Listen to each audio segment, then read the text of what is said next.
Meantime, 1 in 68 children in the United States are now diagnosed with some form of autism spectrum disorder.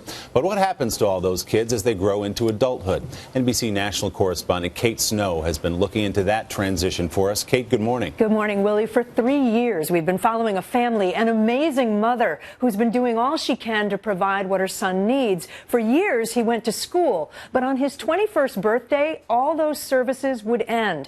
And like other parents of children with autism, she was terrified. They often compare it to falling off a cliff. When Eric Sadowski was 3, he was diagnosed with autism. Eric, do you want some bagel? You want bagel? Yeah. His mom, Mary Clancy, stopped working to devote all her time to helping Eric. I'm sure you would do absolutely anything for your son. Of course, I knew this kid had so much in him that any help that he needed, we gave to him. When Eric got older, that help came at a school for children with developmental disabilities. His local public school district covered the tuition, and Eric loved it. It's a place where he's understood and he's cared about. The Rebecca School is like a family to him. But it wasn't a family he could keep, because under federal law, children with disabilities like autism have to leave school by the age of 21, and there's no federal or state system required to take over. Eric understood what was coming. He told an aide he wanted to put off graduation. You don't want to have graduation for 5 more years?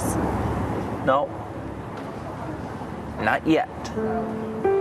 You have 5 more years of school. Is this pretend or real? Real.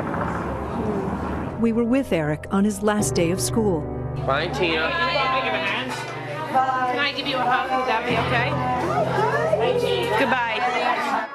After that final bus ride, Eric was stuck at home all day with his mom. He started to lose some of his language skills. So she can't sit in a circle. Sofa or circle? Circle. So she can't sit in a circle. Mary looked at day programs for Eric offered by the state, but couldn't imagine putting her son in one. I visited 22 different sites, and what I saw was just frightening. What did you see? I saw rooms full of people with their heads on the tables, wandering around, just being in storage. So Mary started paying out of pocket for any activity to get Eric out of the house. We haven't been able to save any money. We don't have retirement. But it's kind of like when people ask me, how much does it cost to raise a kid with autism? Everything you've got. Mary has never given up. She did find an art program for adults with developmental disabilities. And is that milk or juice? Milk. Breakfast. Eric's art has been in exhibits. He's even sold some of his drawings. I'm so pleased. I just think, he does have a chance at a life away from me. This is a new beginning for him. But she worries about Eric's future and the future of the country, with about 500,000 children with autism expected to age out of the education system over the next 10 years. It's not going to get any better until parents get together and force change. It's the most important thing you can do for your kid.